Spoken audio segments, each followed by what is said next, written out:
காயாவை கொலை பண்ணிட்டு இப்ப நீ என்னோட கல்லறைக்குள்ள தைரியமா வந்திருக்க. குரோனோஸ், அவளை கொன்னது நீதான்னு எனக்கு நல்லா தெரியும் போர் வீரனே. உன்னை தவிர வேற யாரால அவளை கொன்னிருக்க முடியும்?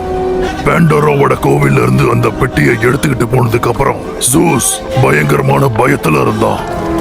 என்னை இந்த பாதாள உலகத்துக்கு நாடு கடத்திட்டான். ஹாரிஸ கொல்ல சொல்லி கடவுள் தான் எனக்கு உத்தரவு போட்டாங்க. உன்னோட சொந்த பகைய தீர்த்துக்கிறதுக்கு தான் நீ ஹாரிஸ கொன்ன. ஆனா இந்த முறை என்னோட பழிய தீர்க்கறதுக்கான நேரம் உனக்கு புரியுதா போர் வீரனே?